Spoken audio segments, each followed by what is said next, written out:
If this was on the exam, how would I have known that this was a binomial question? The Center for Medicare and Medical Services reported there were 295,000 appeals for hospitalization in Part A Medicare service. 40% of first-round appeals were successful. Suppose 10 first-round appeals have been received. What's the probability none will be successful? Okay, so in this case, how would you know? So I always say, number one, start by writing down the information you've been given with the appropriate symbols. And number two, what have you been asked to do? So in here, you would say P is 0.4 and N is 10, right? So that would lead you to look at formulas that have got P's and N's. You're not looking for mu's, right? Proportions and means are oil and water. They never mix. Okay? If it's a proportion question, it's because it's based on categorical or qualitative data. If it's a mean question, it's on quantitative data. So you should not ever see a question that has the word like proportion in it and then go look for a formula with a mu or an X bar, because you're going to throw yourself down a rabbit hole. Okay?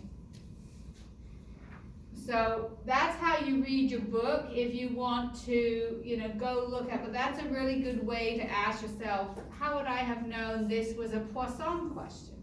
Okay, so all these are Poisson questions. Phone calls arrive 48 per hour. Okay, so Poisson by definition is discrete. So they're measuring how many phone calls come in. That's discrete, right? Can't be 1.37529 phone calls. But it's to do with time and space, and that's why this says per hour. This one says, there's another phone call one. And this is about accidents between 3 and 6 p.m. and the accidents per hour. Okay, this is about going to the airport, okay, and passenger arrivals. So if you're having struggles about that, you can go through that. It used to be, and they've gone away, it used to be at the very end of the chapter, there used to be supplemental questions, and that was kind of good because they were mixed together. The only problem is you'd get confused if it was something you hadn't covered. So, but that's one way to check for your what formula would I use and what do I do. So I would suggest do all the extra, you've got your homework due for Thursday. You'll be in class Thursday, go to one of the reviews, do the exam review online, but also know if you need to do the extra practice for 6, 7, and 8 that I've posted online. Okay? What questions do you have about contents 5, 6, 7, and 8?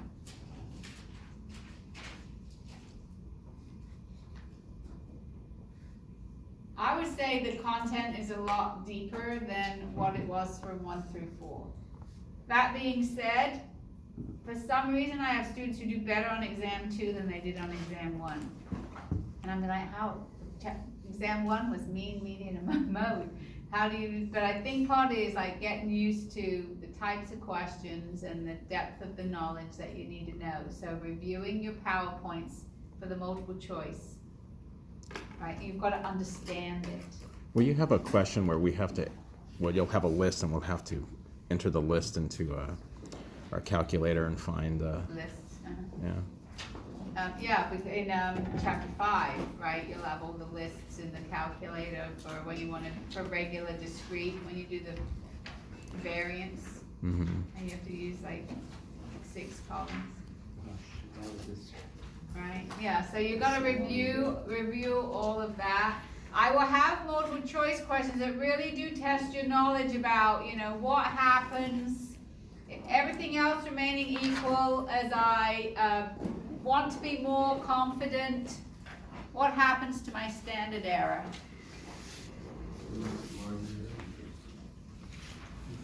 Everything else, that's my favorite term in this multiple choice, everything else remaining equal. As I become more confident, what happens, and then it will say A, your standard error blank, your margin of error blank, and your interval blank. You know, I mean, I have numbers, but that will be different between A, B, C, and D. So what would be the right answer? What happens is I become more confident to my standard error.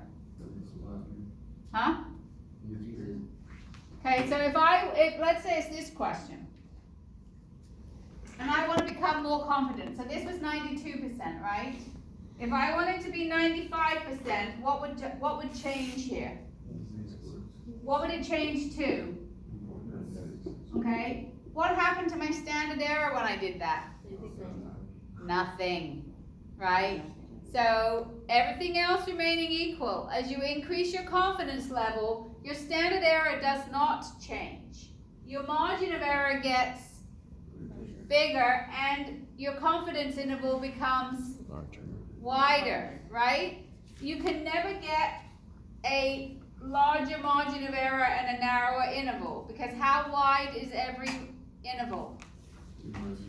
2 margin of errors. So if your margin of errors are getting bigger, your interval is getting wider. If your margin of error is getting smaller, your interval is getting narrower. But you can't have a narrower interval with a bigger margin of error. It doesn't make sense.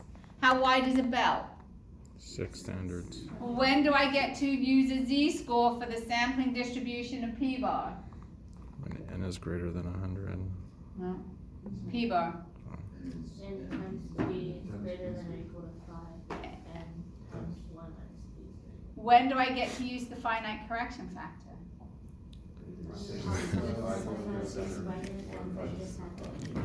When do I not get to use the finite correction factor? When the sample is less than or equal to 5%. When the sample is less than or equal to 5%.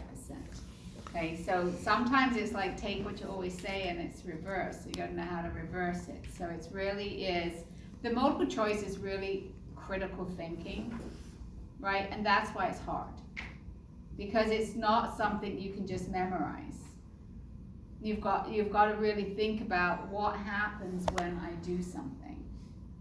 Yes? We have the standard 15 multiple choice questions. 20. So, here's my next question. Everything else remaining equal, if I want a smaller margin of error, what happens to the sample size I need to take? I have to take a bigger sample if I want a smaller error, right? They have an inverse relationship. What are the 2 ways I can decrease my confidence interval? Decreasing your confidence. Decrease my confidence. Increase my sample size, right? I can make my interval narrower. If I want to make my interval narrower, I must make this smaller. I make it smaller by either making this number smaller, right? That was a lower confidence. This was 92%, this was 95%. So I can make my margin of error smaller by having a smaller z-score, which is a lower confidence. Or I can make this smaller, right? When you divide by a bigger number, you get a smaller answer. So if I make that bigger, this becomes smaller. So a bigger sample or a lower confidence will make my interval narrower. Okay? Those are the types of questions that come up in the multiple choice. And we will go over them again on Thursday when we do the scratcher stuff. All right? All right. We're 15 minutes early. You can leave. If you want to stay and ask me questions, I am here.